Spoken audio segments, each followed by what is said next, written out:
तो बहुत सारी एडवांस्ड प्रैक्टिसेस का जो बेस है, ये बेस बनाने में फॉरगिवनेस साधना हमको हेल्प करता है। We are going to talk about three very simple principles. ये तीन सिंपल प्रिंसिपल्स की बात करते हैं। सबसे पहले, there was one person called Mahatma Gandhi, पता है?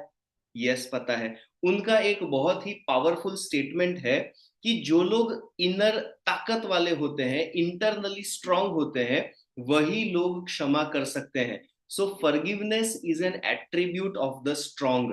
ठीक है। जो लोग कमजोर दिल वाले होते हैं, जिनके पास जो वो इनर स्ट्रेंथ जिसको ताकत बोलते हैं, वो अंदर से ताकत नहीं है, वो लोग फॉरगिव नहीं कर पाएंगे। जिनके पास ताकत नहीं है, वो लोग क्या करेंगे? अपनी उस वीकनेस को ढकने की कोशिश कोशिश करेंगे। और ये ढकने के लिए क्या यूज होता है? बदला, रिवेंज, वेंजेंस, गुस्सा, ये सारी चीजों को एक्सप्रेस करके अंदर की जो वीकनेस है उसे इंसान छुपाने की कोशिश करता है। So principle number one, forgiveness is an attribute of the strong. जो लोग स्ट्रांग होते हैं वही फॉरगिव कर पाते हैं। अब हीलिंग के अंदर उसका एक रिवर्स अंडरस्टैंडिंग हम लेते हैं। द रिवर्स अंडरस्टैंडिंग इज कि हमें फॉरगिवनेस करके इनर स्ट्रेंथ बिल्ड करने का चांस मिलता है। सो ये कैसी बात हो गई? जो जो डंबल्स बराबर जिम में यूज करेगा उसकी बाइसेप्स बनेगी, और जिसकी बाइसेप्स होगी वो ज्यादा वेट लिफ्ट कर पाएगा। राइट? तो ये एक साइकिल बन जाती है। स्ट्रेंथ है, हम फॉरगिवनेस करेंगे, फॉरगिवनेस करेंगे, स्ट्रेंथ बढ़ेगी। And that is the circle, that is the cycling that has to go forward. ये चीज को हमें समझना है। This is principle number one. अब आज मेरी क्रिसमस वाला दिन है। क्रिश्चियन एक एक चीज को हम समझने की कोशिश करते हैं। जीसस क्राइस्ट ने ऐसा कहा था कि love your enemy the way you love your self. ठीक है। हम खुद को या अपने पड़ोसी को, लव योर नेबर, हम जितना अपने पड़ोसी को या खुद को जितना प्रेम करते हैं, उतना प्रेम हमें दुश्मन को भी करना है। लव योर एनिमी एज दो यू लव योर सेल्फ। ठीक है। ये सिंपल चीज उन्होंने बता दी जीसस क्राइस्ट ने। अब लोगों ने बोला, यार जीसस क्राइस्ट आपने ये बोल दिया, बोलना कितना इजी है, उसको फॉलो करना डिफिकल्ट है। Which is true. हम खुद को भी उतना प्रेम नहीं करते, अपने फ्रेंड्स फैमिली मेंबर्स को उतना प्रेम नहीं करते, दुश्मन को तो छोड़ दो, भूल ही जाना है। Right? The situation is such.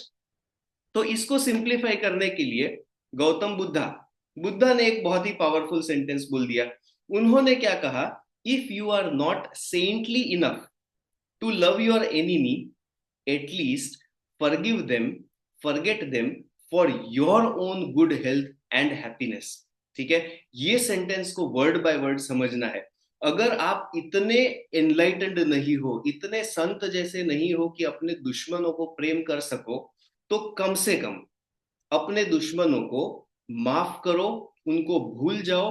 किसके लिए? उनके भले के लिए नहीं, अपने गुड हेल्थ और हैप्पीनेस के लिए। ठीक है। सो व्हेन वी फॉरगिव, हमको क्या लगता है, मैं उसको क्यों माफ करूं? सिंपल आंसर, अपने मन की शांति के लिए। राइट? सो उसको माफ करने से उसका ये हो गया, उसका वो हो गया, वो बाद की बात है। पहली चीज क्या होगी? हम अपने पीस ऑफ माइंड को मेंटेन करने लगेंगे। वो ढक्कन वाला एग्जाम्पल याद है? वो ढक्कन हम लोग हाथ में पकड़ते हैं, फिर 10 मिनट पकड़ा, फिर 15 मिनट पकड़ा, आधा घंटा पकड़ा, अब ये हाथ हमको दुखने लगेगा। ढक्कन का कोई वजन नहीं है, वो तो ढक्कन है। अब जब हम ढक्कन को रख देंगे, तो बेनिफिट किसको है? हमारे हाथ को है।